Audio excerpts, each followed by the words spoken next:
Hello, I'm the Game Professor, and welcome to Games as Lit 101. The Final Fantasy VII Remake is finally almost upon us, so it's about time I tackled one of the most influential and beloved games out there. Usually these videos start with a summary that also sets up noteworthy details and point out the themes the game is going to be tackling, but frankly, Final Fantasy VII is an absolutely huge game and a detailed summary would take a long time. So I'm going to try to get through the summary quickly and move straight into the analysis from there. And Final Fantasy VII is pretty much a 50-hour long game, so it's still going to take a bit. As always, I'm sticking to the text on this one. We're just talking about what Final Fantasy VII, the video game, says and means, so we're not going to be getting into any of the expanded universe stuff like Crisis Core, Advent Children, On the Way to a Smile, Before Crisis, Dirge of Cerberus, or Last Order, or I don't know, Cloud's appearances in Kingdom Hearts, or anything like that.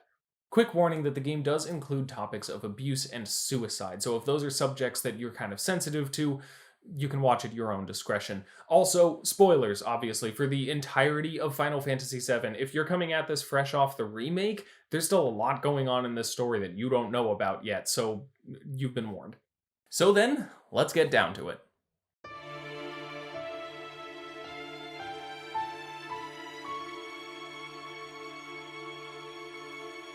The game opens in the city of Midgar, where Cloud is working for Barrett and his eco-terrorism group, Avalanche, to destroy one of the Mako reactors that powers the city by siphoning life from the planet. Okay, I know this immediately sounds super political, but I mean, don't worry, it's not like, it's not gonna, I mean, the whole fuel industry killing the planet thing is, I mean, like, look, it's just, anyway, they blow it up and go back to see Cloud's childhood friend Tifa in her bar in Sector 7. See, Midgar is a huge city run by a megacorporation called Shinra and divided into 8 sectors, each with an upper level where the rich live and a lower level where the poor wallow in darkness and squalor. Now, seriously, it's not political, though. Corporations oppress the poor and destroy the planet for profit all the time. Barrett also has a daughter named Marlene, and she's super cute. Anyway, next time they go to blow up a reactor, President Shinra himself shows up and a giant robot casts Cloud down into the Sector 5 slums, where he miraculously survives and meets Aerith, whose name is Aerith. It's meant to sound similar to Earth. All following official content has corrected this, and I'm not calling her Eris just because the English localization dropped the ball. Cloud protects her from Shinra agents called the Turks and brings her home, where her adoptive mother Elmyra tells Cloud to leave Aerith alone, but she accompanies him to Sector 6 anyway, where they see Tifa being taken to the mansion of Don Corneo, a seedy slumlord who regularly has girls brought to him and picks one to sleep with. Aerith dresses Cloud up like a woman to get in one of the funnier and more interestingly aged segments of the game. We'll talk about it later. But when they get there, it turns out Tifa's here on a sting mission to find out what Corneo knows about Shinra's plans. After some graphic threats to his genitals, Corneo reveals that Shinra is planning to destroy the supports to Sector 7, thus killing all members of Avalanche and blaming it on them. Marlene is safely delivered to Aerith's house, but the Turks come to take Aerith afterward, and the party can't stop Shinra from crushing Sector 7, along with all the other members of Avalanche and the thousands of people living underneath the plate.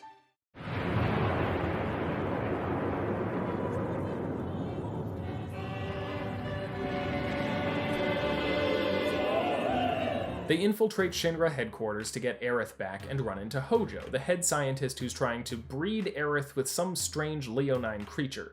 Turns out Aerith is the last of the Cetra, an ancient race that had a deep connection with the planet, and Shinra is trying to use her to find the Promised Land, a place theoretically rich with Mako energy they could use to make even more money. There's also a headless thing in a tube called Genova, which will be important later. The party saves Aerith. With the help of the leonine creature they come to call Red 13, but they're captured and jailed.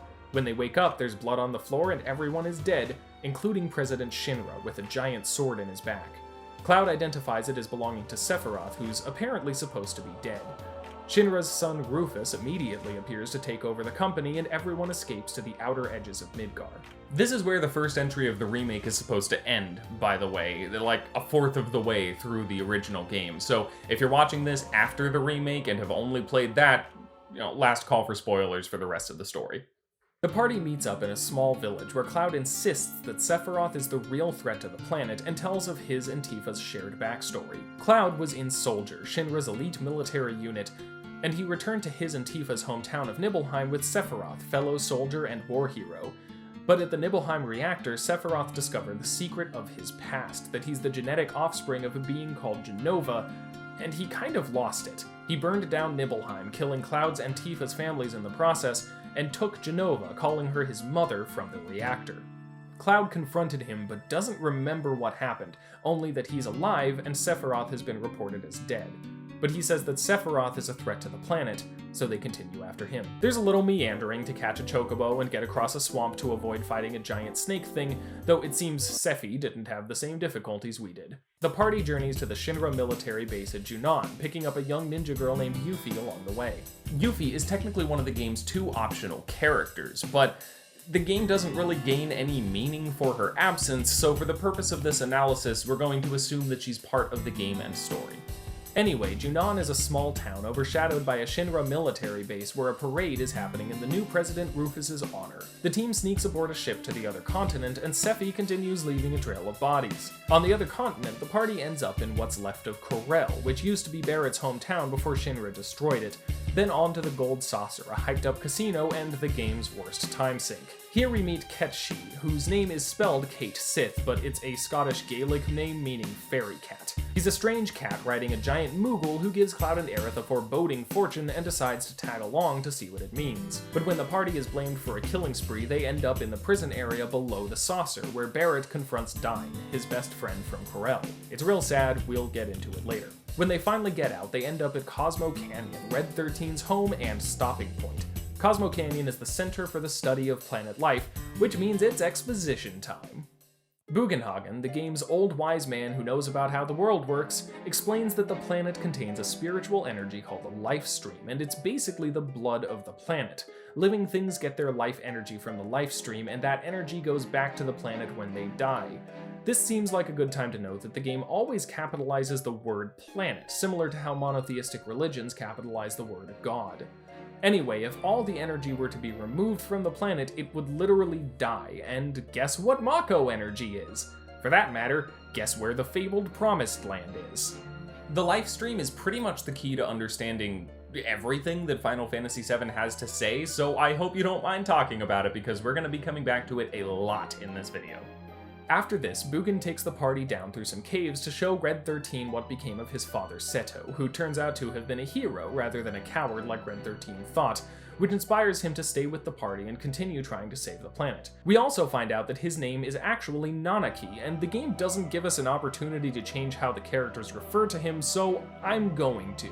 Red 13 is Nanaki. Next stop, Nibelheim, which is mysteriously not burned down. Turns out Shinra rebuilt it and paid people to pretend it never burned down, and they've lived here for ages. This is also where the party meets Vincent Valentine, a mysterious gun-wielding man who slept in a coffin for 5 years. He's the other optional character, but like Yuffie, we'll continue assuming he's part of the story. Pursuing Sephiroth through the mountain just brings us out the other side of the mountain range to Rocket Town, where Shinra's ill-fated space program was based before they discovered profitable Mako energy and abandoned the space program after one failed launch. This is where we meet Sid, the former head of the space program whose dreams of going to space were dashed when his assistant Shara stayed in the engines too long fixing a problem and forced him to abort the launch at the last second to save her life. Shinra shows up, and Sid is disappointed that they're just trying to take his plane to pursue Sephiroth, not resurrecting the space program. The party steals the plane instead, taking Sid with them, and he heard Rufus say that he's following Sephiroth to the Temple of the Ancients. Getting there requires a bit of a runaround, getting a keystone from the owner of the Gold Saucer, but Ketshi turns out to be a spy for Shinra, a robot controlled by a Shinra executive named Reeve, and he gives the keystone to the Turks, forcing the party to keep him around by threatening Marlene otherwise. So they go to the Temple of the Ancients. Turns out, this temple has been maintained by the souls of the Cetra, who are refraining from re-entering the lifestream through sheer will for the specific purpose of guarding the Black Materia. Sephiroth and the Turks are here too, both after the Materia, and we finally find out what Sephiroth's plan is. Use the Black Materia to summon a giant meteor to crash into the planet, forcing it to use massive amounts of lifestream energy to heal itself and using that opportunity to merge with that life energy and basically become a personification of the lifestream. He thinks he'll basically become the planet and rule over it like a god. The party manages to get the black materia due to the heroic sacrifice of Ketchi, by which I mean he lets his robot body be destroyed and returns with another one mere moments later. But Sephiroth shows up and Cloud is irresistibly compelled to give him the black materia and attack Aerith against his will. Cloud has been having headaches and dissociative episodes throughout the game, but this is the first big break from himself. Cloud drops unconscious and has a dream where Aerith tells him she knows what to do, so she's going to the City of the Ancients on her own to do it. But Sephiroth seems to know this too. Realizing she's in danger, Cloud and the party go to the City of the Ancients to find her, which they do, praying at the base of the city. Cloud is compelled to raise his sword and strike her down, but resists at the last second, leaving Sephiroth to come in and finish the job himself.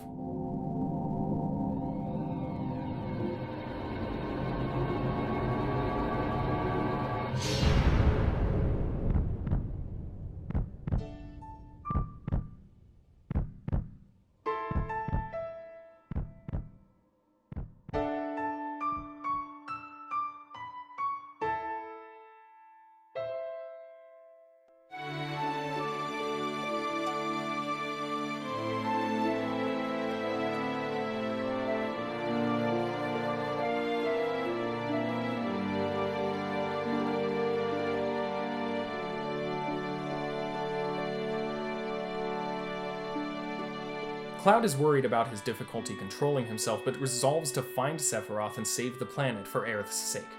So they continue up to the northern continent, where a bunch of robed figures are walking to the crater at the North Pole, and Sephiroth is killing the ones that don't die on their own on the way. So here's where things get complicated, because this is a fantasy JRPG after all, so it's gotta be at least a little convoluted. Jenova is not an ancient, as Shinra thought, but a being who fell from the sky thousands of years before and destroyed the ancients with a virus of sorts that turned them into monsters and severely wounded the planet. What's happening here with all the robed figures coming to die is called the reunion. Jenova regenerates by returning all of its parts and genetic material to itself, and Sephiroth is compelling all Hojo's experiments, everyone who's been injected with Sephiroth's Jenova-infected cells, to come to him and die so their energy and Jenova cells return to the life stream.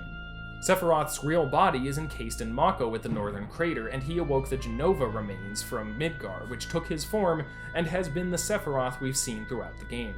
But here's the kicker. Ever wonder why Cloud was so intent on pursuing Sephiroth this whole time? Turns out he's been injected with Sephiroth's cells too. Sephiroth tells Cloud that he was created by Hojo after Nibelheim 5 years ago, which is why his memory has so many blanks and glitches, and only took on the identity of Tifa's friend Cloud because she had filled his head with the idea, which isn't entirely accurate, but Tifa doesn't know how to refute it. His fragile sense of self shattered, Cloud gives in to Jenova's influence, and a lot of things happen. Sephiroth has the black materia needed to summon Meteor. Jenova's genetic material is gathered at the northern crater, ready for Sephiroth's plan to merge with the planet. The planet's defenses awaken too, referred to simply as Weapon, and Cloud stays behind while the entire place crumbles. Everyone only manages to escape because Rufus takes Tifa and Barret with them. So yeah, that's a lot. Most Final Fantasy games have a major development about halfway through that dramatically changes the tone and direction of the story, and between Aerith's death, the plot twist about Cloud's origins, and the complete elimination of the main character from the story for a time, this one's a doozy. When Tifa wakes up, the world has changed dramatically. There's an impenetrable force field over the northern crater where Sephiroth is, and Meteor hangs ominously on the horizon, painting the world a foreboding red. Shinra plans to execute Tifa and Barret at Junon, but the rest of the gang comes in and saves them during the chaos of a weapon attack, which also gives us this moment when martial artist master Tifa Lockhart fights Shinra executive Scarlet and... okay, game, that's... Cloud is still missing, but Cid hijacked Shinra's airship, the Highwind, so they search the world and eventually find Cloud being cared for by a doctor in a small village called Mediel, where he's confined to a wheelchair and completely unresponsive. Tifa stays with him while the rest of the party continues fighting against Shinra. Ketchi is spying on Shinra now, and their latest plan is to load up Cid's old rocket with huge, powerful materia and blast it into Meteor. This is a bad plan for a lot of reasons, so the party tries to get the huge materia first. But partway through the process, Mediel is attacked by Weapon and sinks into the life stream, taking Cloud and Tifa with it, and we finally find out what Cloud's deal is as Tifa leads him through his own memories and lovingly helps him put the pieces together, and, well, things are about to get complicated again. Remember all the stuff that happened at Nibelheim? That did indeed happen, but Cloud wasn't who he thought he was. That member of Soldier was another young man named Zack Fair. Cloud was one of the random Shinra guards. He never actually made it into Soldier, and he was so ashamed of this he never revealed who he was when he returned home. Zack was the one who did all the things that Cloud had said he had done, and as Cloud knew couldn't happen, Zack did not defeat Sephiroth. Cloud did, sort of, by throwing him into the lifestream after Sephiroth impaled him. Zack and Cloud were both injected with Genova cells and experimented on during their recovery, and when Zack escaped, he took a Mako-sick, unresponsive Cloud with him. But Shinra chased them down and killed Zack, leaving a mind-addled Cloud with his sword and mixed-up memories.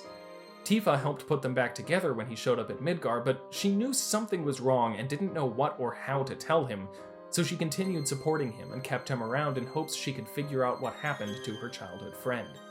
This entire sequence is beautiful and emotional and complicated enough that I don't have time to get into it right here. I just wanted to give it its due. We will be looking into it in more detail later on, just it doesn't get talked about enough how good this part is. Once Cloud and Tifa emerge from the lifestream, they keep trying to stop Shinra's rocket plan, which culminates in Sid briefly getting to go to space, then abandoning ship before it's dashed uselessly onto Meteor's surface. Oh, also there's an awful bit with a submarine, it's seriously just the worst. With Shinra's shenanigans halted, the team takes Bugenhagen to the City of the Ancients to see if there's anything they can do about Meteor.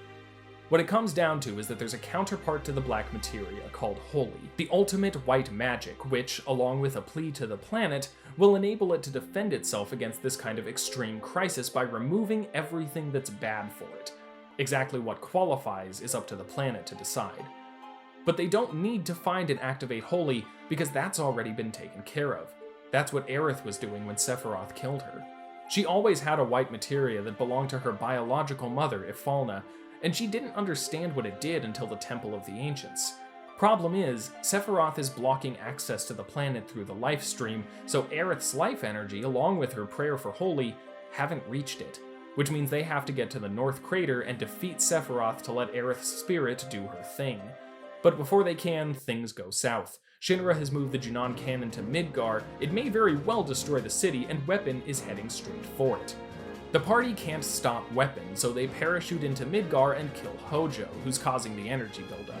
In the end, the Mako cannon fires straight through Weapon and destroys the barrier at the northern crater, but not before Weapon fires off a barrage that peppers Midgar and destroys Shinra Tower, killing Rufus. I know, but we're not talking about Advent Children right now, we're talking about Final Fantasy VII, so Rufus is dead. With Shinra's remaining leadership, Scarlet and Heidegger, also dead, Shinra is pretty much out of the game. All that's left is killing Sephiroth. But before they can do that, Cloud tells everyone to take a night to go wherever they need to go, see whoever they need to see, and think about what they're fighting for. Everyone does, except him and Tifa, who share an intimate night underneath the Highwind. The next day, they all head to the northern crater and confront Sephiroth, but after his defeat, his consciousness still exists in the lifestream, and he unleashes a final assault on Cloud's mind, which he soundly rejects. This allows Aerith's prayer to reach the lifestream, and as Meteor ravages Midgar on its approach, the planet coalesces the lifestream to protect itself, and with a final shot of Aerith, the game ends. After the credits, we see an image of Midgar, overtaken with plant growth 500 years later, and hear the laughter of children, indicating that both the planet and humanity survived. Okay, say what you will about Final Fantasy VII, it's pretty dense. It's a long game, and not much of that time is wasted. So many games, and if anything, JRPGs are a pretty common offender on this front, use narrative tricks to avoid writing stories with meaningful, consistent plot progression. Final Fantasy itself is guilty of this on a number of instances with the Collect the Four Crystals story structure. It means that they can avoid writing complex stories because they only really need to write the beginning, go get the four crystals, and the end. You got the four crystals, now go beat the bad guy. Final Fantasy VII is significantly better paced than most of its contemporaries, or honestly, even a lot of modern examples of the genre. The story, especially for the first half, never really feels like you're spinning your wheels or wasting time on filler. It continues moving forward in tangible, meaningful ways, and that's fantastic. But it also means that that summary was very, very long, and we still have so much to talk about, so let's dive right in.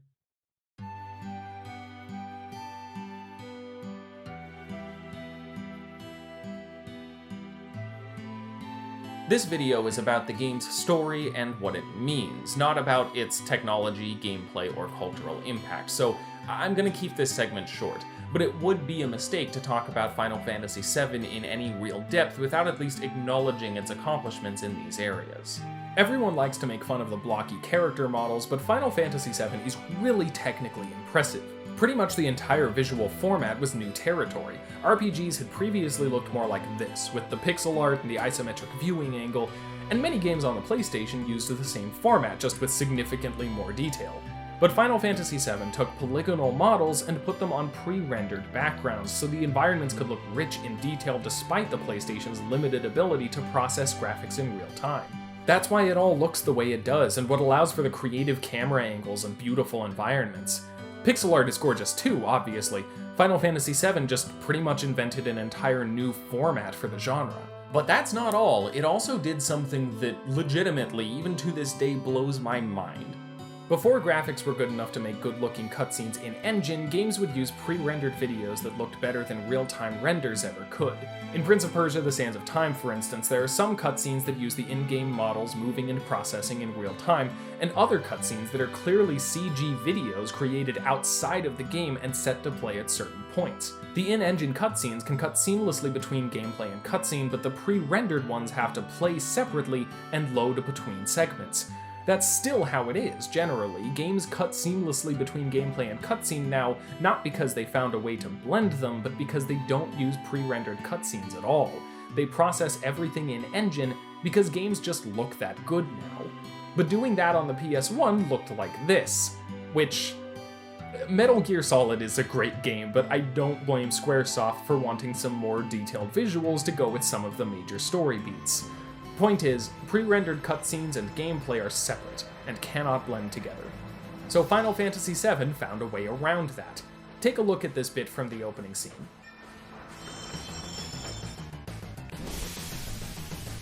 Did you see that? That was lower quality and with a filter that makes the game look a bit more like it might have on the original system. Let's watch it again in HD.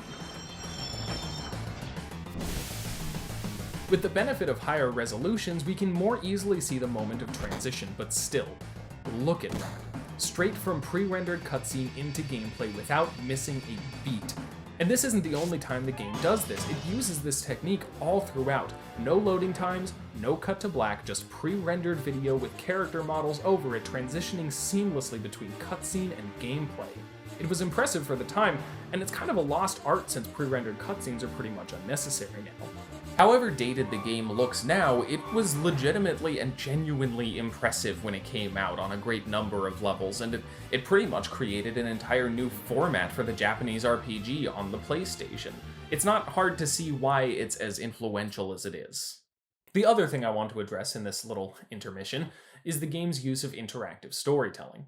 For the most part, Final Fantasy VII is a game that you could understand just by watching the cutscenes and conversations, which isn't as bad a thing as some like to claim, but does imply a degree of separation from the player's experience. One could assume that there's nothing to be gained on a narrative level from playing Final Fantasy VII, and the full experience could be well enough served by watching the cutscenes. But people often underestimate the simple power of minor interactive elements during major narrative moments. Two of my favorite examples both involve Cloud being compelled to do something he doesn't want to do. In one instance, where he gives the Black Materia to Sephiroth, the player takes control of a ghostly image of Cloud's childhood self, and is allowed to wander the small area, pressing a button to try and stop Cloud from what he's doing. They can't, obviously, but letting the player control the part of Cloud that's still connected to who he once was, trying futilely to stop him from doing what the Genova cells are making him do, is a great way of allowing the player to feel a degree of the helplessness Cloud feels in that same moment. Similarly, before Aerith's death, Sephiroth actually tries to make Cloud do it himself.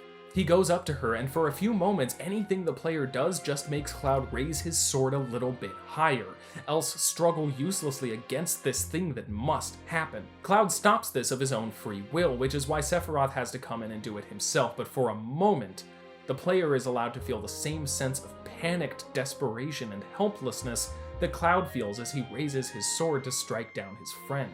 There's also a great bit in Cloud's backstory sequence where the game lets us fight alongside Sephiroth, and as Cloud, we can do literally no damage, but Sephiroth wipes enemies off the map with ease. It's a way more effective way to communicate how powerful he is than all the dialogue about how great he was, effectively using the classic storytelling adage, show don't tell, as part of the gameplay, letting the player see firsthand through the battle system how powerful he is compared to them.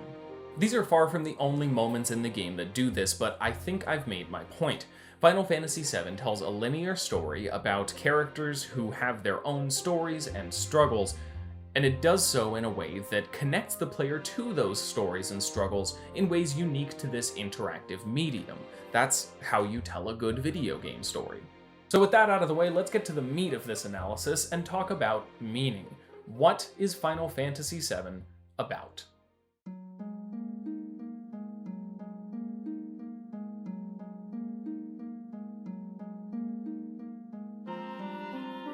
Final Fantasy VII is not subtle. It wears its heart on its sleeve and passionately means what it means.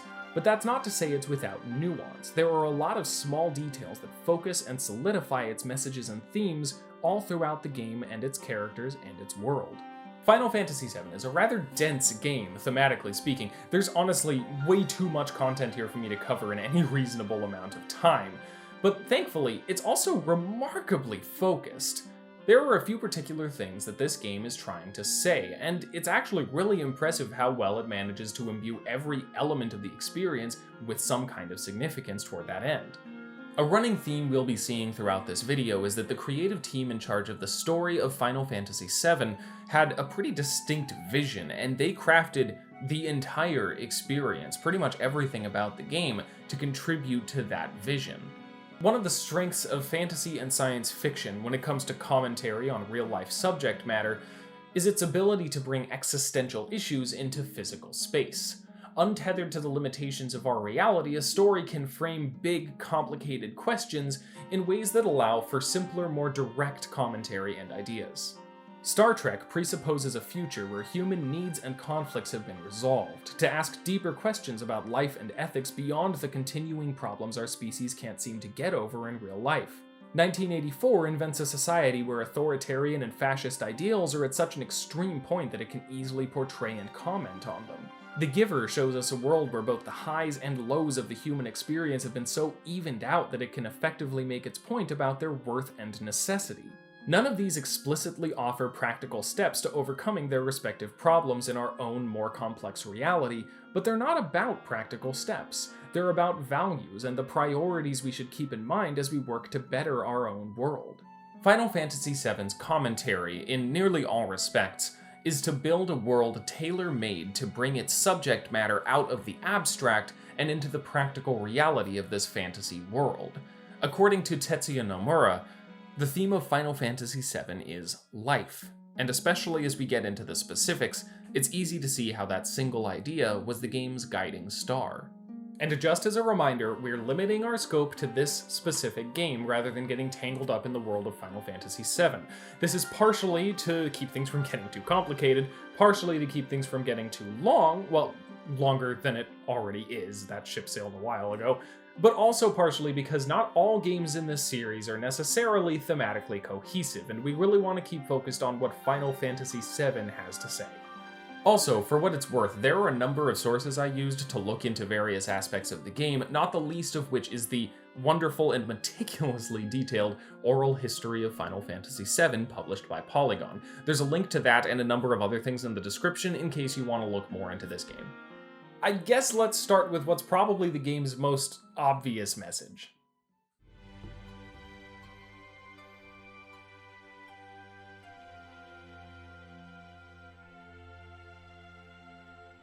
For all the fears that the remake will somehow politicize this game, Final Fantasy VII is incredibly political to begin with.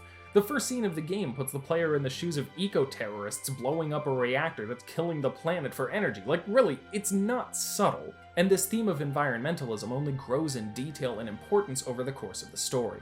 Obviously, the details aren't exact and are affected by both culture and age. Mako energy is pretty explicitly modeled after nuclear power, rather than any of the leading causes we now understand is contributing to climate change in our world, and there are cultural reasons for that. Anxiety over nuclear technology has been a running theme in Japanese media and has some pretty historically significant motivators. But it's also clear that the science hasn't aged very well, considering coal is presented as the more environmentally friendly alternative and Corel, and well, maybe this was less clear in 1997, but that's definitely not how that works in real life. Like I've said, Final Fantasy VII is about bringing abstract concepts into a more tangible reality. Climate change is a very complex issue, and this game isn't trying to detail the exact scientific reality of the situation on Earth, but it is trying to argue why it matters and why we should care about it. When I said Shinra is killing the planet, I wasn't exaggerating. This is a world in which the planet is a living being. The life stream is its essence, an actual scientific, even physical reality. It's like the blood of the planet, and Mako reactors are drawing that blood from the planet and burning it for fuel. This is Fern Gully levels of blatant environmentalist messaging. If anything, Barrett often approaches Birdemic. Man, that was a good movie, an inconvenient truth. That is it. I'm getting myself a car that's environmentally friendly. The life stream is key to, well, pretty much everything, really. It's the heart of everything that Final Fantasy VII says and means, so we'll be coming back to it a lot. Bugenhagen describes the life stream as the spirits of the dead, roaming, converging, and dividing into a swell inside the planet. New life is blessed with this energy when brought into the world, and when it dies, that energy returns to the planet. There's this constant cycle of the planet essentially lending life energy to every living thing on it and taking it back upon death. Every living thing on the planet shares this same communal source. But that's not all. Bugen also indicates that when life forms return to the life stream, they bring their experience and wisdom and memories, which bears out in a few instances in which the dead both in and out of the life stream retain their memories and sense of self. Since materia, the game's items that allow the players to use magic and other special abilities, is essentially just hardened life stream, Bugen also says that the huge materia is certain to have a special consciousness inside it, and when talking about the Mako reactors, he says, all living things are being used up and thrown away. Final Fantasy VII is about the importance of protecting our world, so it created a world where the stakes here are significantly more tangible, physical, immediate, and personal. To destroy the planet is not only to destroy potential for future life, but to literally and directly destroy all life that ever has been. This is what I mean when I say that Final Fantasy VII is built from the ground up to embody the messages the story is sending. The very world of the game is made specifically to tell this story and make this statement. We'll get back to the live stream, but while we're talking about the game's environmentalist themes, I'd be remiss to skip over the reason the planet is being threatened in the first place. A megacorporation with unchecked power that controls the government and keeps everyone in the world in a stranglehold by controlling access to a resource they can't live without. Not that it's political or anything. The Shinra Electric Power Company began in weapons manufacturing, but eventually discovered a way to siphon the life stream from the planet to provide electric power. This is the Mako energy they talk about. After that, Shinra grew in influence until it had pretty much the entire world in a stranglehold, controlling everywhere there was to control with its monopoly on electric power. Shinra has all the classical elements of an oppressive government: active surveillance, propaganda, dirty politics, massacres when things get out of hand. But it's not a government, it's a corporation. And the primary way that it controls the world isn't through government oppression, but through a monopoly on the electric power that everyone relies on. There are multiple instances where people bemoan their dependency on Shinra, saying that as long as they need Mako energy, they can't get away from them. This is also what caused the war that characters often refer back to. Wutai was the last place Shinra didn't have a presence. Godo Kisaragi, Yuffie's father, refused to capitulate, and so the war began. This is the war that made Sephiroth a war hero, and the war in which Almyra's husband was killed. The war barely factors directly into the story of Final Fantasy VII, but we see the effects all throughout the game. This is very much about military adventurism and colonialism, but it all comes back to Shinra's need to control the world's resources, the collective and communal power of the lifestream that everyone shares and needs, and sell it back to the people, even destroying it in the process. Once again, we see the world of Final Fantasy VII designed specifically to make a point about the world we live in. A company that pays off politicians and does everything that government theoretically exists to do, starting wars with foreign countries to gain access to their energy-producing resources, and actively perpetuating poverty and injustice for the sake of making more money. And, destroying the planet by sucking its resources dry for profit. For all the human experiments and the planet full of mystical life energy, it's pretty much just a one-world government run by ExxonMobil. The fact that the source of all the story's major conflict is a corporation that's shown to violently exploit both the people and the planet for profit is, frankly, more than enough anti-capitalist sentiment in the first place, but the game also goes out of its way to point out a few specific things. It directly addresses class and wealth inequality, particularly in the early sections in Midgar. It's the headquarters of the largest corporation on the planet. Theoretically, there would be plenty of jobs, and anyone in the city could just, pull themselves up by their bootstraps. But that's not how it works. The rich use their wealth and status to further separate themselves from the poor, and the very method of doing so further oppresses them. All throughout the game, there's a running visual theme of the rich being above the poor towns they co-opted, from the Midgar slums to Junon Harbor to the Gold Saucer, and in all but the last case, Shinra is at the very top. Even Cloud, who tries that whole "why don't poor people just move" argument early on, admits immediately afterwards that no one lives in the slums because they want to. It's like this train, he says. It can't run anywhere except where its rails take it. And to make it personal, all the main characters have had their lives ruined by Shinra to some degree. It's personal for all of them. Cloud for the death of his family and destruction of his hometown, and the experiments that injected him with Genova cells and took his memories. Tifa for the death of her family and destruction of her hometown, Barrett for the death of his family and destruction of his hometown. Okay, there's a bit of a running theme here, but also Sid for ruining his life's work after one failed launch because it wasn't profitable enough, Nanaki for harming the planet and trying to experiment on him, Yuffie for subjugating the nation and her people, Aerith for using her as an experiment to find and destroy what remains of the ancients, Vincent for using the woman he loved to create a monster, even Ketchi for forcing Reeve to work from the shadows, constantly trying to assuage his conscience by playing damage control against the things he's complicit in. We see the tyranny of Shinra's greed up close through each of the major characters, each in ways that directly benefited Shinra's bottom line. The game also references Shinra's control over the government and media. There's a comment that Shinra owns the newspaper and thus can't be trusted, and if Cloud talks to the mayor of Midgar, a figure who isn't even referenced outside of Shinra Tower, he says he's more of a figurehead than anything else and expresses frustration that he has no actual power because of Shinra. Honestly, it's kind of scary. I mean, despite how clearly dystopian Midgar is and clearly fantastical the game as a whole is, this idea of a corporation buying out politicians and controlling public perception through its stakes in media and news companies doesn't sound all that far-fetched on account of pretty much just being the world we live in. All of that said, though, stories like this can be prone to the pitfall of simplifying things down to the point of blaming it all on one person and ignoring larger issues at play.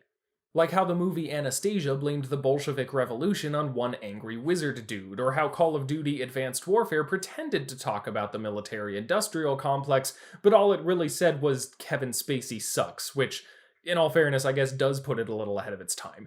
Point is, these kinds of stories take the easy way out of discussing complex issues by pointing the finger at people who just happen to be awful, ignoring larger contexts, cultures, and systems that enable and encourage their specific brand of awfulness, but are harder to address and improve. But Final Fantasy VII makes an effort to portray these issues as systemic, rather than simply the result of one bad apple. President Shinra is the closest thing to a villain the game provides throughout the Midgar segment, and in most stories his death would mean the death of Shinra. The bad, evil, greedy man who sucks the life out of the planet and destroyed Sector 7 is dead, so now the problem is fixed. But only minutes later, he's replaced.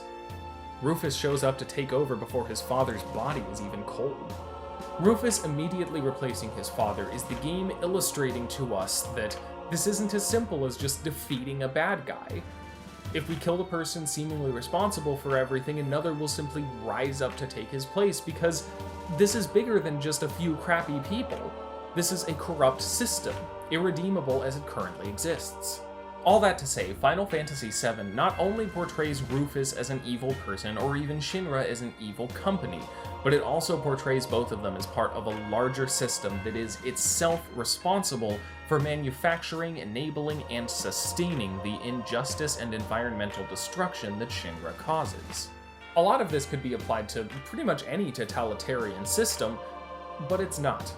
It's applied to a corporation and to a society that values wealth and considers those who have it to be worthy of power. And this is actually pretty key to Final Fantasy VII's environmental themes because it sets it apart from a lot of other common environmentalist messaging. This isn't about nature versus technology. It highlights this in a number of ways, including Vincent's admiration for the way, quote, science and the planet lived side by side in Professor Gast's heart, a speech from Cid about the good science has done, and the fact that Aerith is the offspring of Ifalna, an ancient, and Professor Gast, a scientist. Even the game's evil scientist Hojo is consistently shown to be a pale imitation of Gast's superior and more ethical work. But probably the most straightforward demonstration is when Bugenhagen accompanies the party on the High Wind. The game has revealed by this point that he used to work for Shinra and was on good terms with Professor Gast, and now on the High Wind he notes that he loves the smell of machinery as well as the smell of nature. The wise old man who serves as our window into how this world works loves both technology and the planet, and doesn't seem to find the two at odds with each other at all. The story also isn't nature versus man, as we'll get into a bit. The game makes a point to establish humankind as not only part of the planet, but its own entity whose existence is worthwhile in and of itself. No, Final Fantasy VII is a story of nature versus greed. Shinra exists within and continues to perpetrate a society that is run by people whose priority is profit, and inevitably the people with power use it to benefit themselves and consolidate their power outside of the reach of the people who don't have it.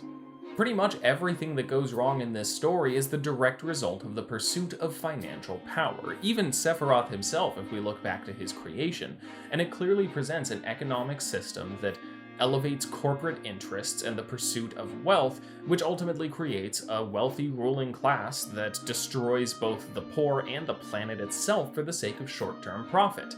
In other words, it's just capitalism run amok. Ultimately, Final Fantasy VII views the destruction of the planet as a very real and very bad thing, and it regards powerful corporations who chase short-term profits by oppressing the poor and damaging the planet to be the primary reason behind that destruction, which is why it's a story about exactly that. But also far more than that.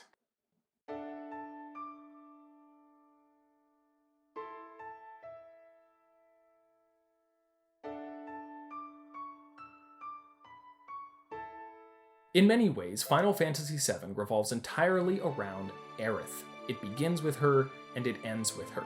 She's the one who had the connection to the planet necessary to save it. She's the one whose prayer enabled it to act against Meteor, and the entire reason for defeating Sephiroth in the end was to let her spirit reach the life stream with its holy prayer. But even outside of the story itself, Aerith dominates the narrative surrounding the game. Her death traumatized a generation of gamers, set a new precedent for the boldness with which RPGs could approach tragic character death, and looms over the entire game so much that it's pretty much become the medium's equivalent to Luke, I am your father, or I see dead people. And all of that is very intentional. The game went out of its way to break convention and provide us with a powerful experience of grief. But that's not the only place where it shows up. This theme of death and the life to be found within it is scattered all throughout the game. It's found in a lot of small places, like Elmira's loss of her husband, which a young Aerith sensed as soon as it happened and comforted Elmira with her husband's final intentions and love for her. Or for that matter, Aerith's loss of her mother, Ifalna, who she's heard her whole life despite never having met her and knew had returned to the planet. At one point, Aerith even says that she thought she would stop hearing her mother's voice as she grew up, but she hasn't, as if to say that the grief of her mother's death has stayed with her. The people in destroyed villages like Corel and Gongaga express grief over the loss of loved ones.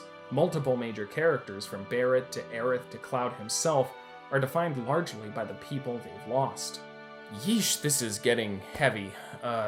Here, have some footage of Palmer getting just completely wrecked in Rocket Town. Just so we don't forget that this game isn't all death and despair.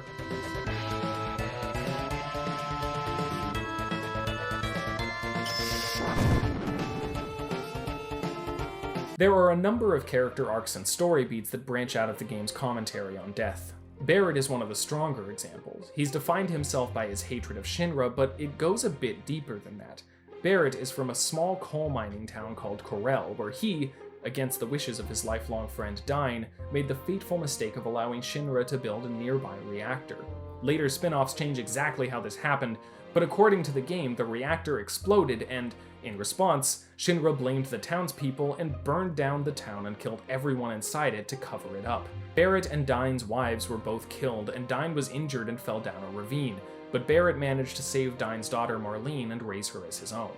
Barret is defined by what he's lost and his grief over those who have died in his care, which only makes the scene after Sector 7 is destroyed that much more painful. Even the turning point in his arc involves the death of an old friend, Dyn, who was so affected by what he lost that he turned to cynicism and violence as a coping mechanism, and even threatened to kill Marlene, his own daughter, before committing suicide himself while Barret watched. Seriously, Barret goes through some stuff in this game. This is as good a reason as I can imagine for hating Shinra, but it also adds another dimension to Barret's character. He's doing all of this out of a sense of shame and guilt. He sees himself as the one who brought about the ruin of Corel and the death of his best friend and both their families. Death is also a major element of Tifa's backstory. As a child, she tried crossing Nibble Mountain after her mother died because she heard a lot of people died trying, and she wondered if that meant her mother had gone there. That other side of the mountain idea is a better metaphor than young Tifa probably understands. Point is, she was dealing with this from a young age, and when Nibelheim was destroyed and her father killed as well, she was thrust into a world with no attachments. Until, of course, Cloud showed up at a train station in Midgar with no idea who he was, and only the faintest memories of their life together. This is also the one area where Vincent is really thematically important, because his story is a bit of a different angle on this theme. He was one of the Turks and grew close to Lucretia, one of Hojo's lab assistants, but she ended up with Hojo instead, and when the two of them conceived a baby and injected Genova cells into the embryo to create Sephiroth, Vincent just kind of let it happen. What's worse, when he finally decided to approach Hojo about it, Hojo shot him and experimented on his corpse because Hojo is an absolute monster. Lucretia wanted to die, but because of the Genova cells couldn't damage herself enough to, so she retreated to a secret cave and allowed herself to just suffer alone for the rest of her long existence. And Vincent had done very much the same thing, encasing himself in a coffin beneath the mansion in Nibelheim in such grief and guilt that the player has to convince him to go with them. But he does, and he does what he can to atone for his sins, rather than punishing himself with an endless sleep of grieving nightmares. In a not insignificant way, Vincent and Lucretia both chose death. And neither of them can technically die, but they both chose to live an isolated, eternal existence, just wallowing in guilt and grief, and both of them describe this as an atonement for their sins. That's about as close to death and hell as I can imagine. But Final Fantasy VII is about life, and Vincent does eventually choose life. He chose to take action, to atone in an actual, active way instead of just wallowing in his grief. Tragically, Lucretia could not make this same decision. Which brings us to Aerith, and even before that famous scene, death is a major part of her story as well. She's the last survivor of her people, but she still has a connection to them through the life stream. She hears them, including her mother she never met, her entire life. She's constantly aware of what she's lost even before she was born, and it weighs on her. After Aerith learns more about the Cetra at Cosmo Canyon, there's a bit by the fire where she talks about how lonely it is to be the last of her kind, and when Cloud asks if that means they can't help, she just doesn't respond.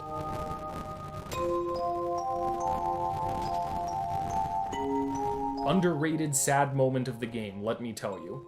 Not to mention the fact that Zack was her first boyfriend, and while there's never a clear indication that she recognizes Cloud's connection to him, she is very much aware of the fact that Zack is dead, and even says that Cloud reminds her very much of him. But Aerith is also the center of the game in a far more obvious way. Her death is arguably the most important event of the game, but absolutely the most emotionally impacting and widely remembered. It must be emphasized that the idea of killing a playable character and permanently removing them from the game halfway through was, if not unheard of, extremely uncommon and unprecedented. Previous Final Fantasy games sometimes did something like this, but they always survived and could even join your party again later on. Final Fantasy IV did that like 3 times. On a purely mechanical level, losing a character in a video game means losing a resource that the player has put a lot of time and effort into cultivating and improving, and in Aerith's case, they even lose all of the equipment they had equipped on her. It took a long time for video games to feel comfortable taking anything from the player permanently, and honestly, even now, most games avoid it if at all possible. Losing the healer is not the only reason to care about Aerith's death, obviously, though admittedly I have heard some people saying that they didn't care when she died because they didn't really use her in their party very much anyway, which I don't really know how to process the fact that apparently some people play Final Fantasy without really caring about the story. But the loss of a playable character makes... Okay, you know what? I'm not gonna make you watch this again. Let's show some happier Aerith footage. There we go. The loss of a playable character makes Aerith's death palpable. The game took a pretty big gamble here, expecting that the player's emotional investment would turn the arbitrary loss of a gameplay resource into an emotional gut punch to accentuate a tragic story turn, and it paid off big time. Combine this with the fact that it happens out of the blue after Cloud manages to resist Sephiroth's attempt to make him do it himself, and the brilliant way the game continues playing Aerith's theme through the Genova life boss fight afterwards, and you have a seriously effective story moment. All this to say, killing Aerith was a very intentional decision, as was the way it was done. It's sudden. There's simply no way to expect it's going to happen, based either on the game itself or the conventions of the time. It's also arbitrary. Aerith didn't give her life to do something noble or otherwise die to move the story forward in some heroic way. Her life was taken violently and suddenly for no reason other than that Sephiroth wanted her dead. She had activated Holy before dying, but it wasn't a heroic final act of sacrifice. Her death was never part of the plan. The game even makes sure we don't mistake its intentions on this point. Even when Aerith comes to mean everything later in the story, it's careful not to portray it as a sacrifice. And the one time Cloud tries to do this, saying that Aerith wanted to give her life for the planet, Tifa shuts him down, saying, "I don't think she wanted to die at all, but was planning on coming back all along. She always used to talk about the next time. She talked about the future more than any of us." This wasn't a noble, fulfilling death. In fact, if anything, I would argue Final Fantasy VII doesn't believe there is such a thing. This was an empty, senseless act of violence that deprived a woman of her life and deprived all these other characters of an important friend and partner. Tifa doesn't allow Cloud to explain it away as a positive thing, because it's not, and the game is intentionally designed to resist this interpretation. Death is a senseless and tragic thing that deprives us of something good, and Final Fantasy VII wants us to feel the full force of that grief. It's worth noting as well that this is also how Zack dies, ingloriously and for no other reason than that Shinra caught up to him. And while I love the ending of Crisis Core, it could absolutely be argued that the way it frames his death goes against the spirit of the original game. Which is, part of why we're not talking about spin-offs in this video. But it's not all grief and sadness. This is, after all, a world designed specifically to give the dead ongoing significance through the life stream. There's a reason for that. We see it in Seto, whose petrified body sheds a tear at seeing his son's pride restored. We see it in the Ancients, who stayed active long enough after their deaths to impart wisdom to those who followed. We see it in Cloud's connection to Zack, which allowed him to function even in the face of Mako poisoning and a perverted sense of self. And most importantly, we see it in Aerith. She means everything in this story, even after death. She acts as a motivator, but thankfully, she's also a lot more than that. Before she died, her prayer to the planet activated Holy, and the rest of the game after discovering this is spent not trying to save the planet, but trying to clear the way for Aerith to do it. She's the one saving the planet. We're just trying to deal with the pesky super soldier ghost who's blocking her path. Cloud even states this at one point for what it is. We have to let go of Aerith's memory. Grief gives way to acceptance, and an active role in allowing Aerith to be put to rest is framed not only as good for Cloud, but necessary for the world, because this isn't just about his memory of her, it's about Aerith herself. Without sugarcoating the tragedy of her death or using her as an empty motivator for other characters, the game lets Aerith matter. Her influence doesn't end with her death, but neither is it derived from it. Meaning and purpose don't come from death, but from life. Aerith is what's important. Her as a person, who she is. And there's a reason the story was made this way. In an interview with PlayStation Underground the year Final Fantasy VII was released, Final Fantasy creator and FF7 producer Hironobu Sakaguchi said, "When we were creating Final Fantasy III, my mother passed away, and ever since I've been thinking about the theme life. Life exists in many things, and I was curious about what would happen if I attempted to analyze life in a mathematical and logical way. Maybe this was my approach in overcoming the grief I was experiencing." Remember, fantasy brings existential issues into practical terms, and this was his way of grappling with his grief. Sakaguchi was not the only person working on the story of Final Fantasy VII, so it would be a mistake, as often happens, to attribute this theme of death entirely to his feelings over the loss of his mother. But it does clarify some things, keeping in mind that Final Fantasy VII is a game that constructs its world in order to bring its themes and ideas into a tangible reality. The fact that one of its creative leads was struggling with grief over the loss of a loved one just makes a lot of sense. I mean, is it any wonder a grieving man would create a world where loved ones who have passed on are still part of the world, part of all life, and in some way still with you? In Final Fantasy VII, the dead aren't truly gone. They are quite literally a part of us, reverberating through our lives and the entire planet. This is even part of what adds urgency and meaning to the game's environmental themes. The use of Mako energy isn't just killing the planet, it's literally burning away the loved ones who have passed on. But it also means that there's hope and meaning to be found in the lives of the people you love, even after they're gone. It imbues life with a sense of significance that transcends even its end. To build a world that interacts with death in a way that's simultaneously comforting to imagine and instills a sense of urgency in the game's environmentalist messaging is honestly a really beautiful aspect of this game that I think often goes kind of overlooked. But it becomes even more impressive when we see the full picture and understand how our lives factor in.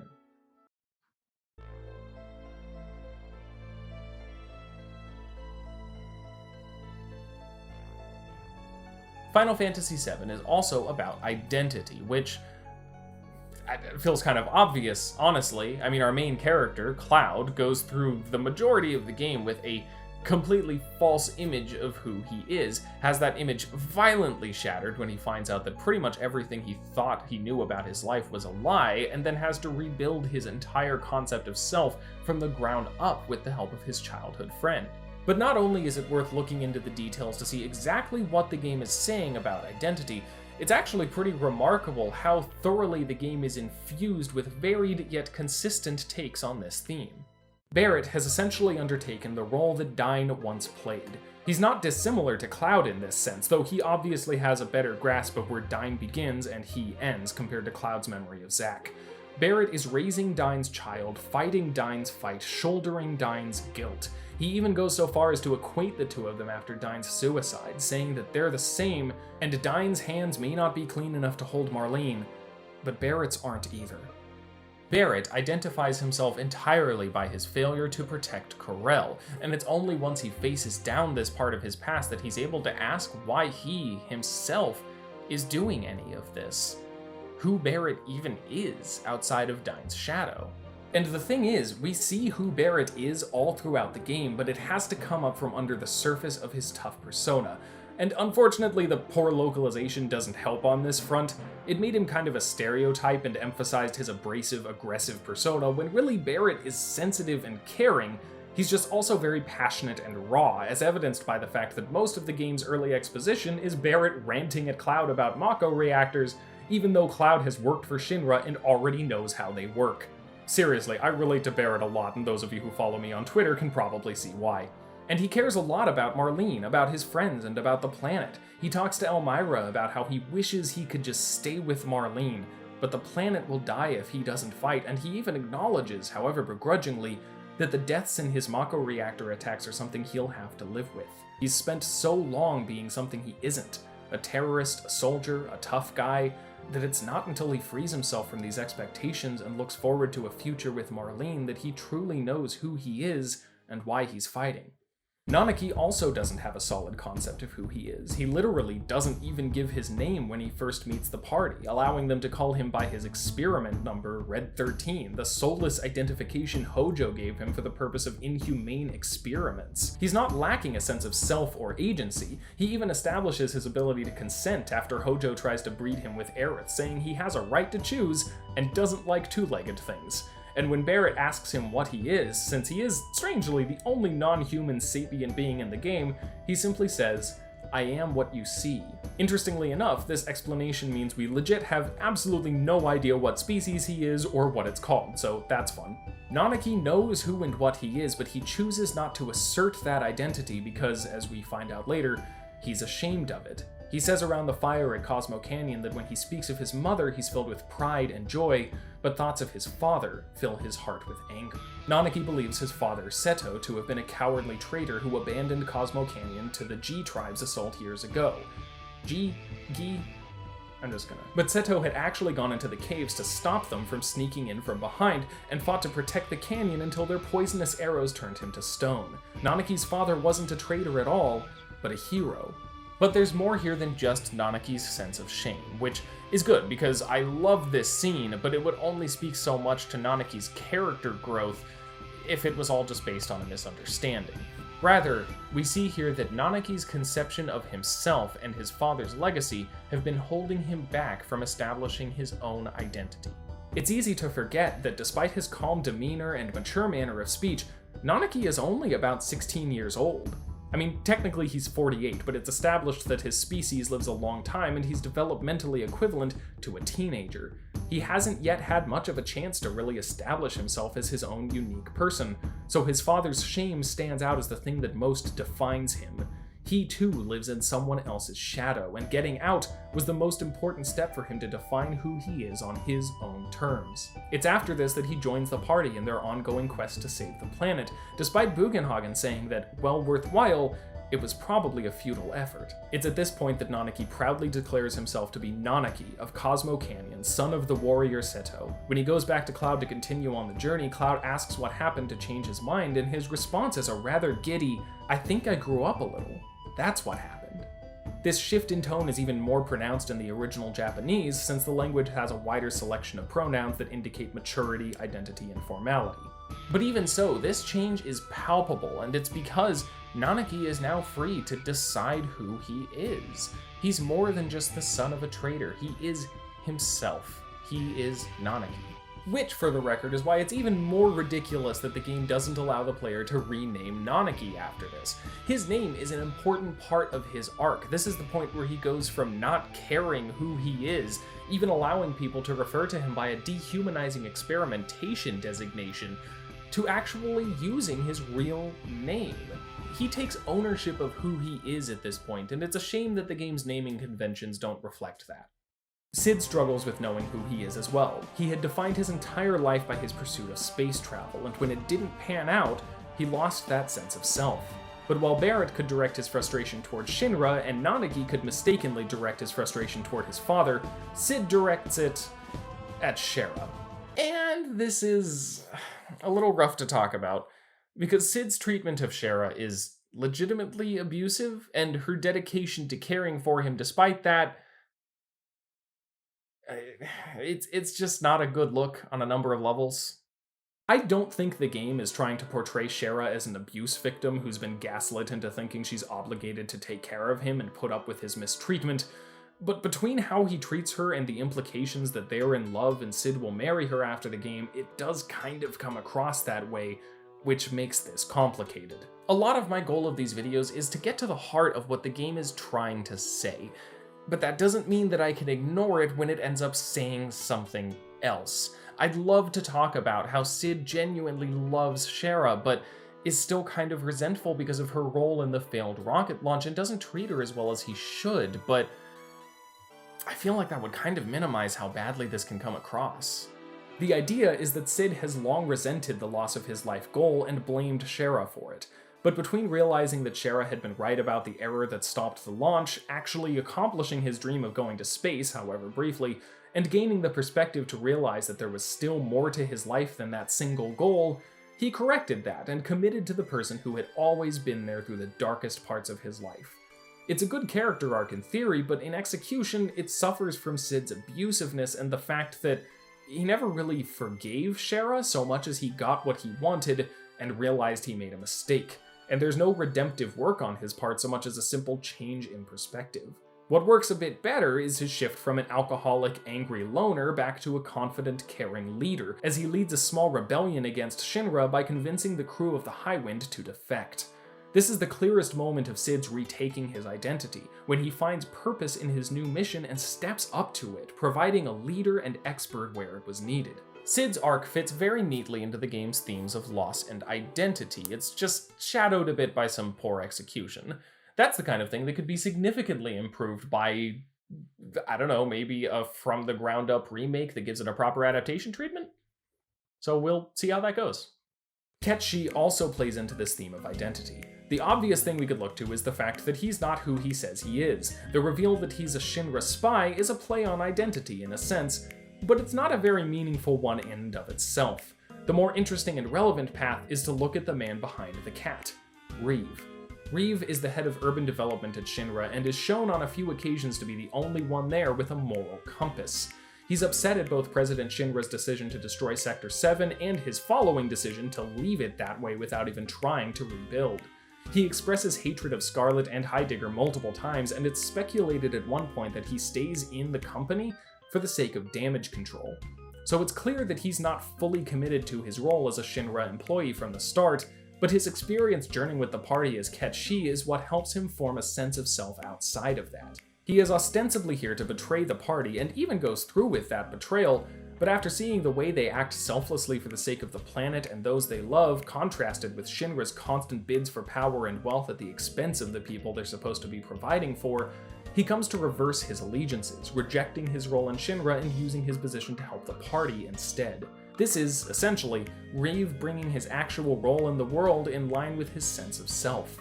Shinra doesn't fit a person like him, and he was betraying his own values by working with them. Ketchi's is a story about a man realigning his life to better fit his values and identity. And that's pretty great, actually. I'm into that. The problem here is, kind of like with Sid, a matter of execution. Ketchi joins the party under false and flimsy pretenses to spy on them, eventually betrays them even further by giving the keystone to the Turks and kidnapping Barrett's daughter to force the party to continue on with him around, then he sacrifices himself to give them the black materia, despite the only sacrifice being a robot body that's immediately and unceremoniously replaced. And while Ketchi does become more helpful and explicitly betrays Shinra later on, okay, look, kidnapping Marlene and threatening to hurt her for blackmail was really messed up. It's the kind of thing that, at the very least, requires some redemption. And a lot of stories would at least just take the easy way out, have him sacrifice his life for the party or something, since that's, frankly, easier to write than actually working to make things right. But somehow, the game doesn't even manage to pull that off. That whole sequence at the Temple of the Ancients is really weird. This is supposed to be a major turning point for Reeve, where he realizes and acts on his convictions, but since it's framed as a redemptive sacrifice, it plays more like the full and complete end of his character arc, when it's really not. He didn't lose anything and is immediately replaced with another robot, so this isn't really an act of heroism. The only sacrifice happening here is the funds necessary for Shinra to replace the robot, and You'll have to forgive me if I don't shed a tear about that. There is something here to Ketchi as a literal and metaphorical facade for Reeve and the part of him that works for Shinra, and how the moment he lets himself act on his conscience and realize his true motivations is the moment his Shinra puppet is destroyed and essentially reborn. That's not nothing, but it's also not really enough. It just doesn't ever feel like Ketchi really puts the effort in or does anything that makes up for what he did before. He just kind of continues on and eventually helps a bit. Much like Sid, that element of identity is very much still there, it's just weakened by some sloppy execution. Yuffie's identity is very much tied in with her people. That's not a common theme for this game, really only applying to Sephiroth and Aerith, and obviously in extremely different ways. When Wutai capitulated and let Shinra build a reactor there, they didn't even actually build it, which, was good for the planet, but bad for the economy of a defeated, war-torn nation, and Yuffie's father basically turned the place into a tourist trap out of economic desperation. Yuffie's identity is based on her culture, on her oppressed people, and this sense of national identity essentially shapes her entire life. Her arc is about frustration with Shinra and what they did to Wutai, but even more, it's about her frustration with Wutai itself and her father's leadership that led to it just becoming a gimmick for outsiders to gawk at. This is why she's always looking for materia and steals the party's materia when they land on the Wutai continent. Materia is no longer allowed on Wutai, and she thinks if she collects it, she can give power back to her people. Wutai isn't the only part of the game that touches on colonialism, but it's far and away the most detailed. Starting wars with nations for resources and continuing to hold control over the area without any benefit to its people is, turns out, not great. I could do the it's not political thing again, but I'm sure you're tired of it at this point, and frankly, if I still need to be making that joke this far into the video, you haven't been paying attention. In any case, Yuffie's quest to search the world for materia to revive Wutai's greatness is her attempt to bring pride back to her people, and thus, to herself. Much like Nanaki, she defines herself not by her own actions, goals, and merits, but by the looming shadow of a past shame that isn't even really hers to bear. But unlike Nanaki, it's not just about her father, but her culture, and it's only once she confronts her father in a one-on-one battle to prove herself that the two of them have a real talk, with Yuffie getting frustrated at Wutai's customs and Godo explaining that he did what he did because he believed doing otherwise would be dropping to Shinra's level. But here he recognizes that resisting Shinra is worthwhile, and affirms Yuffie's quest to destroy them and bring materia back to Wutai. Yuffie's identity was mixed between pride in a nation brought low and shame for her father's role in its disgrace. This place of limbo between love of her culture and disdain for its traditions left her in a place where she really wasn't able to know who she was, let alone figure out who she should be. And it wasn't until she left Wutai and then came back to actually improve its traditions that she was able to get free of this and decide for herself who she wanted to be. It's probably hard to miss at this point that most of these characters were letting someone or something else tell them who they were, and it was only once they broke free of those misguided ideas about themselves that they were able to decide who they wanted to be and become that person. Which brings us to Cloud.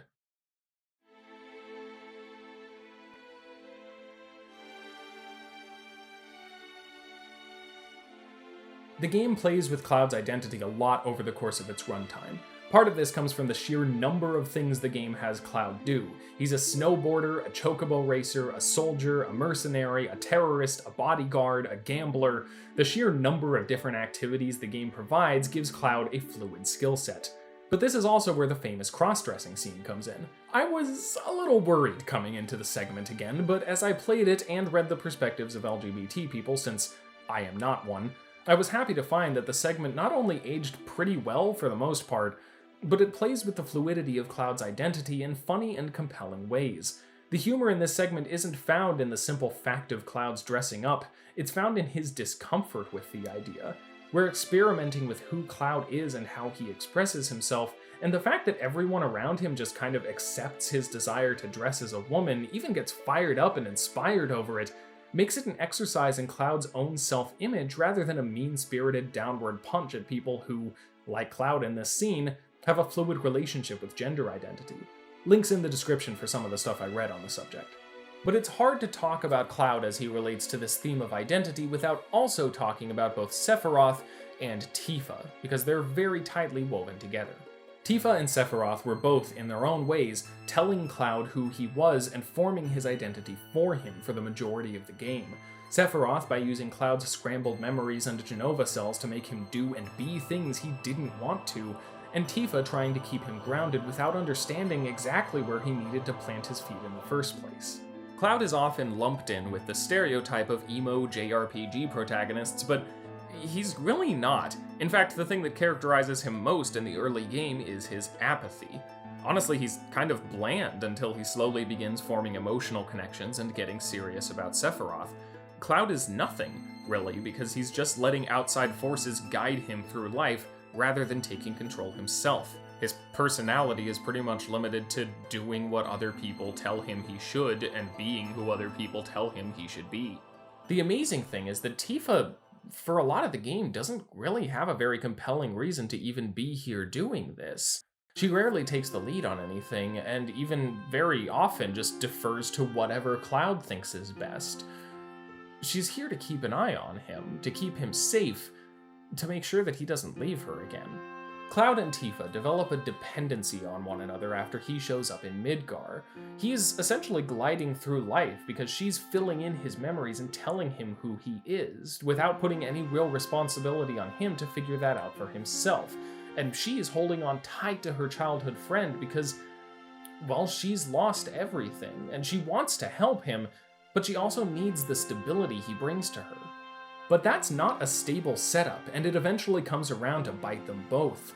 It translates to Tifa holding all the cards, carrying this burden entirely on her own, and when it comes crashing down on her, she doesn't know how to deal with it. Sephiroth weaponizes the holes in Cloud's memory against him, and Tifa's approach of distancing herself from the issue hasn't prepared her to deal with this kind of identity crisis. This is why that scene in the live stream, as they sort their memories out together, is just so freaking beautiful. The two of them both have things they don't understand, and rather than Cloud going through life all apathetic and carefree while Tifa shoulders the responsibility for his sense of self, the two of them work together to figure things out.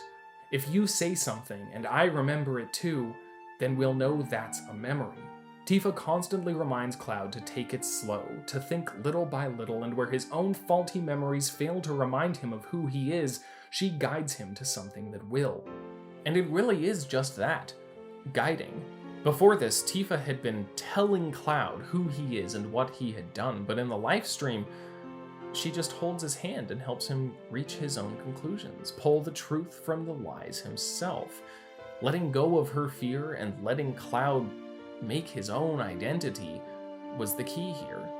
We see how Cloud had been ashamed of his identity even before all this, how he longed for acceptance from Tifa but never felt like he got it, how he was blamed for her excursion into the mountains and didn't stand up for himself, how he returned to Nibelheim all those years later and hid himself because he wasn't as accomplished as he wanted to be.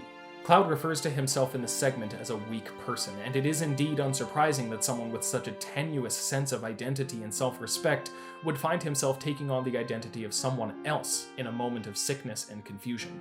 Zack also plays a part in this, after all. Cloud reshaped himself as the person he wanted to be to escape from the person he was. Much like Tifa, Zack's memory helped keep Cloud grounded, but his dependency on this fantasy weakened him, which all set the stage for one of the more heartbreaking scenes in the game. When Sephiroth shatters Cloud's sense of self, he approaches Hojo and finds out that not only is he a Sephiroth clone, he's a failed one, and Hojo rejects him. With Tifa having lied to him and Sephiroth calling him to the reunion, Cloud is so desperate for any identity, anything to hold on to, that he begs Hojo to give him a number. Not even a name, a number. It's so dehumanizing and sad seeing him beg the awful man who did this to him in the first place to tell him who he is, even if that answer is just a failed attempt to be something else. It's this refusal that finally breaks Cloud entirely and gives Sephiroth what he needs to summon Meteor. Speaking of Sephiroth, he and Cloud are essentially thematic foils to each other. As far as this idea of identity goes, they're very similar characters with very similar arcs. Both of them went through life thinking that they were one thing, then traumatically found out they were another. Both of them dissociated at this point, becoming something else entirely, and both of them came out of the experience with a new identity, outlook, and goal. It's that last point, though, where they diverge, and the difference is another theme that's very familiar to the Final Fantasy series: friendship. It's not one of the main focuses of this game, especially compared to some others, but when we look at what made the difference between Sephiroth's identity crisis and Cloud's, this is the most prominent. Sephiroth had no identity but that which was given to him, and no one to hold on to, no one to help him stay grounded.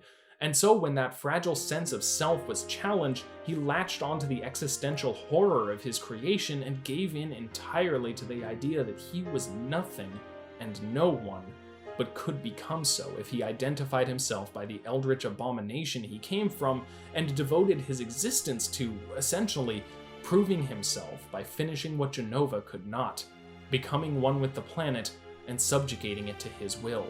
And the irony here is that Sephiroth wasn't even right about who he was. Even aside from his mistaken belief that Jenova was an ancient, his father was Hojo, and his mother was Lucretia, the woman Vincent loved. He was injected with Jenova's cells, but he does have an actual human father and mother. He just didn't have a connection with them at all because he was an experiment, which makes Hojo somehow both an absentee father and an abusive father. Seriously, he might be the worst person in this game. Screw that guy. Thankfully, Cloud had a much better support system than Sephiroth did. Zack's memories and Tifa's hand-holding were imperfect solutions, obviously, but they helped. They gave Cloud something to hold on to, enough sense of self that he couldn't be completely overtaken by the simple call of the Jenova reunion. And however imperfect Tifa's help was, she showed incredible strength and love in supporting him. There's a great moment after Cloud defeats Sephiroth within his mind when Aerith's hand reaches down through the life stream and Cloud reaches out to take it, but it transitions to Tifa's hand reaching down to take Cloud out of danger. It's almost like a passing of the torch, but ultimately it's also an indication that while Aerith did help Cloud discover his emotions and personality, it's Tifa that Cloud ultimately relies on and anchors himself to. His friends gave him an identity when he had none, and when even that wasn't enough, it was the loving guidance of a friend he'd known since childhood that brought him to his own, more stable identity.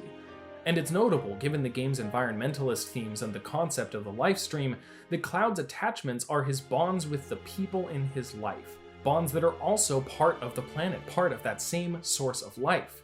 Sephiroth, on the other hand, detached entirely and connected himself to something that is both separate from and hostile to other life.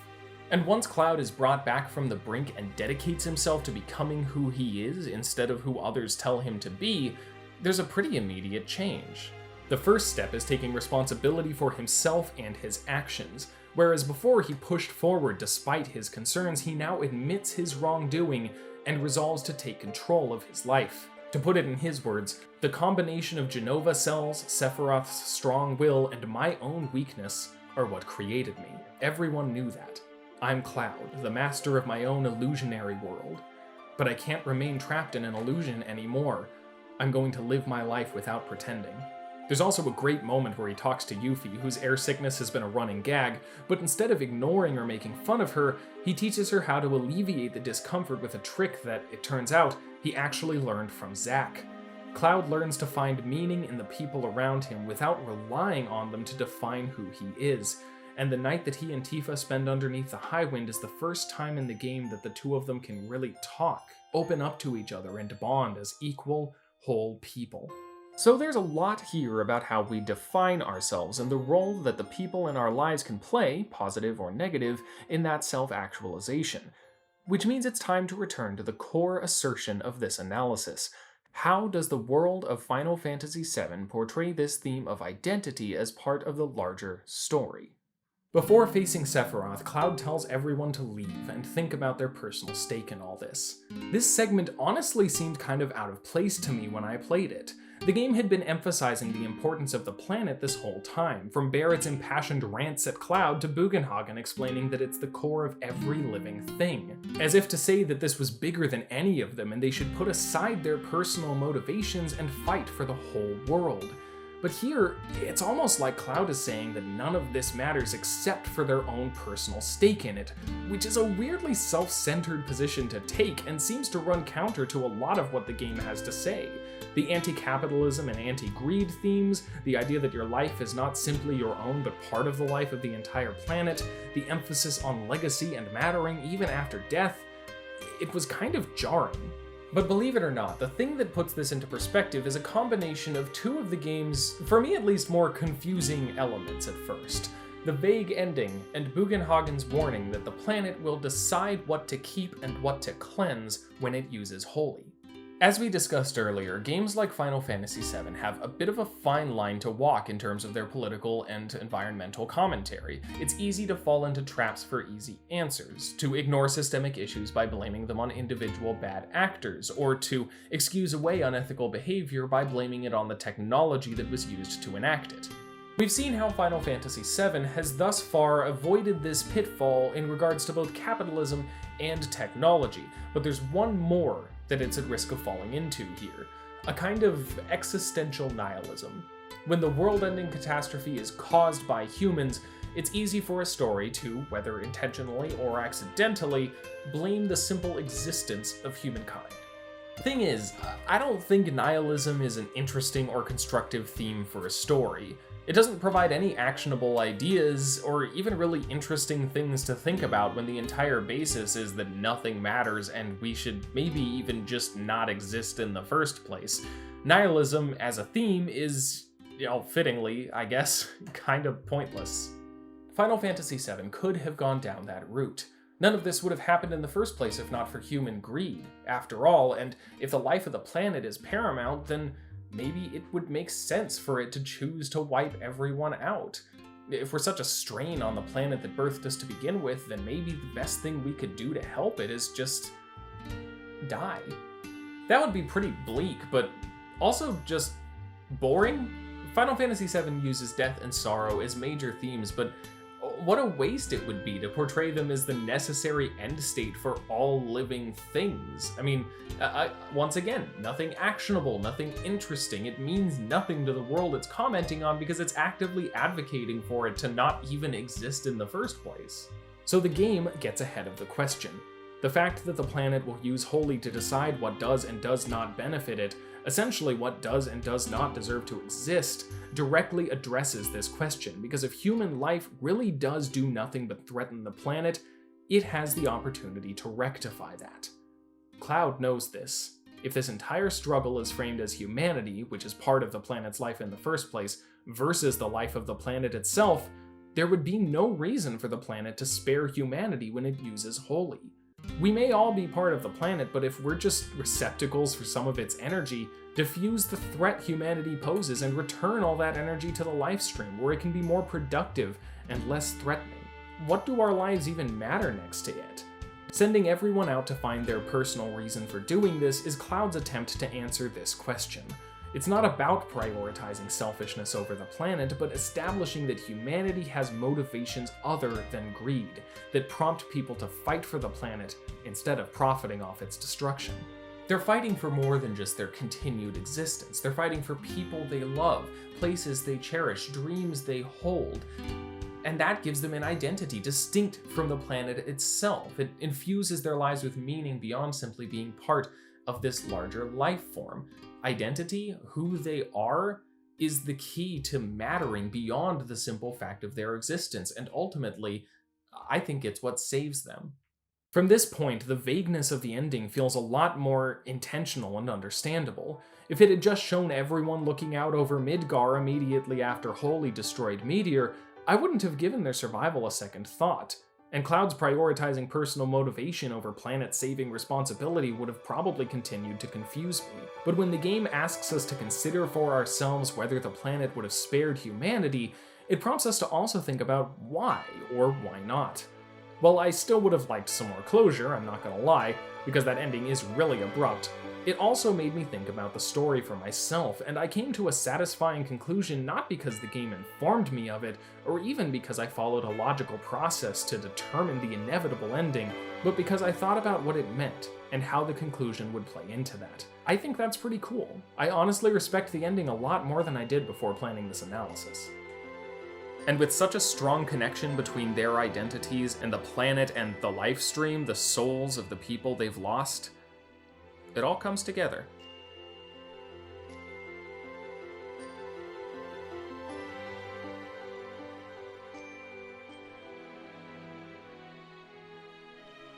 I'm not here to tell you that Final Fantasy VII is a great game. I think it is, and I think that the inevitable backlash to how overrated it is has pretty severely overcorrected. But that's not the point of this video. I just hope that whatever your opinion of Final Fantasy VII, we can all understand and appreciate that it had something to say, and man, it put its all into saying it.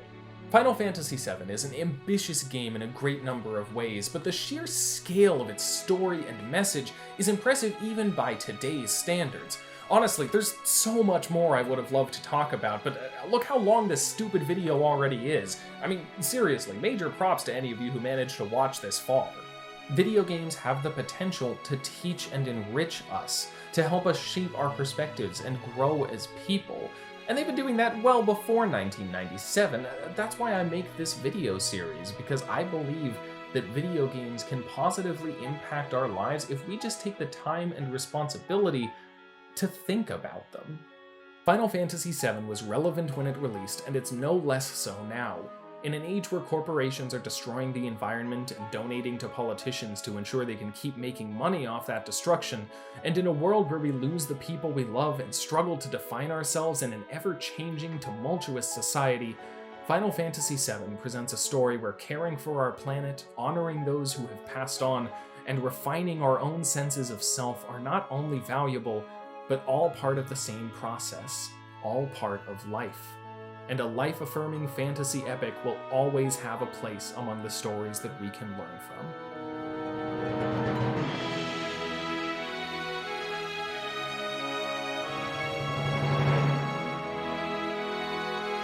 Thanks so much for watching. I hope you enjoyed this stupid long deep dive into a game I dearly, dearly love. I want to thank World of Longplays for providing the bulk of the Final Fantasy VII footage I used in the video, and Final Fan Tim for the musical remaster I used. If he still exists. That remaster is old and I can't find any sign of him recently, but thanks anyway. By this point, you're seeing my patrons go by in the credits, and I appreciate all of them and their amazing generosity. If you want some peeks into the production of Games as Lit 101, access to exclusive videos like my Advent Children review that's going up soon, and early access to scripts so you can read my videos and even give feedback before I commit them to film, you know where the link is. This video was a lot of work, so I'm gonna kick back and play some freaking video games for the first time in a while, but you can count on more review roundups in the near future, and I'll be catching up on some old Patreon requested analyses after this, because I'm shamefully behind on them, so make sure to click the little alert bell so YouTube will actually tell you when those videos happen. Thanks again so much, and I'll see you next time. Class dismissed.